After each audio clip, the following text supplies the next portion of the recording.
La crisi política al govern de Manresa es destensa, però no es pot donar per acabada. Esquerra Republicana de Catalunya a Manresa ha decidit aquest dimecres al vespre en assemblea oberta als militants continuar el govern municipal de la ciutat i, per tant, no trencar la coalició amb Convergència Democràtica arran de la crisi oberta per les gravacions a David Bonvehí, però sempre i quan Mireia Estefanell segueixi dins del govern. Els republicans demanen a l'alcalde de Manresa, Valentí Junyent, que reestructuri el cartipàs municipal, coincidint amb l'equador del mandat, que es complirà aquest mes de maig, i volen que hi continuï figurant Mireia Estefanell. Jo em penso que la primera part i més positiva és la valoració que es fa d'un any de govern. Aquesta no és una operació que s'impulsi per rebentar el govern on ara mateix participem, sinó per assumir que hi ha hagut un episodi que implica la pèrdua de confiança de l'alcalde amb el primer tinent d'alcalde. Admès aquest tram, això no ho podrem corregir, la confiança es guanya, no es recepta. A partir d'aquí ens sembla que no cal que fem aquesta escalada precisament de preguntes i respostes, de declaracions i contradeclaracions, sinó que ens donem 3 setmanes de coll ben bé per treballar una amb normalitat, que em penso que això és necessari, i l'altra precisament perquè, home, en l'escenari d'una revisió hipotètica del cartipàs municipal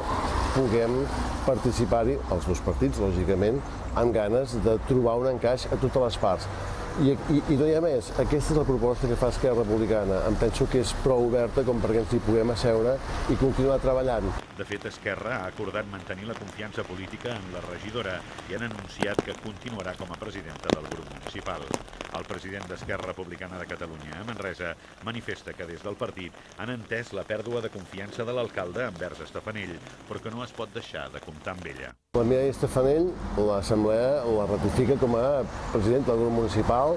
i, per tant, políticament se li continua donant tota la confiança. Però també, és obvi, també estem a l'espera. Mireia Estefanell els propers dies s'explicarà, ha de sortir, ha de dir el que ahir va dir a l'Assemblea, dir, escolti'm, doncs, amb contundència i amb claredat, perquè si no tampoc no s'entendria tot plegat, i en aquest sentit, doncs, continuem el nostre camí. Estefanell era una de les 2 persones de les quals el PDeCAT sospitava que podrien ser les autores de les gravacions que es van fer a Bonvehí en un restaurant de la capital del Bages. Esquerra ha emplaçat l'alcalde i l'equip de govern a treballar per reestructurar el cartipàs municipal, sense entrar a valorar què passaria si no s'acabés arribant a un acord. No vull vaticinar què ens passarà d'aquí 3 setmanes perquè jo em penso que la voluntat és de continuar en el govern, però per això necessitem, més que una amenaça, una voluntat d'entesa. I per tant, aquesta capacitat que tinguem de reprendre el diàleg que ara fa un any i mig, quan això era molt difícil, vam saber emprendre, o que quan fa un any vam entrar al govern vam saber trenar en forma d'un equip de govern, en un cartipàs, donem-nos aquest marge i no puc garantir què ens passarà d'aquí 3 setmanes,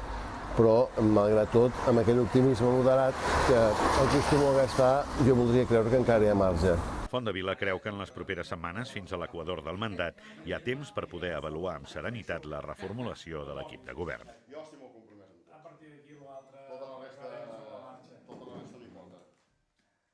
Però tot indica que no serà tan fàcil, i és que Convergència Democràtica de Manresa ja ha anunciat que accepten negociar el nou cartipàs municipal que sortirà de la remodelació de l'equip de govern de Manresa, però sense Mireia Estefanell. Ens felicitem i celebrem, i és una satisfacció que Esquerra hagi decidit apostar per la coalició del govern municipal aquí a la ciutat de Manresa. Pel bé de la ciutat aquesta situació no és bo que es perllongui més amb el temps, per tant el que ens toca fer ara és reunir-nos immediatament per pactar un nou cartipàs amb els regidors que actualment tenen competències en el govern municipal. Convergència de Manresa es felicita pel fet que Esquerra aposti per mantenir la coalició de govern a l'Ajuntament de Manresa i que aquesta continuïtat no estigui condicionada per la pèrdua de confiança de l'alcalde en la regidora Mireia Estefanell, però consideren que aquestes 2 premisses són bàsiques per negociar el nou cartipàs i reestructurar l'equip de govern amb les regidories i els regidors que actualment tenen competències. Finalment, apel·len a la responsabilitat d'Esquerra i emplacen els republicans a reunir-se de manera immediata amb la voluntat de pactar un nou cartipàs amb la màxima celeritat pel bé de la ciutat.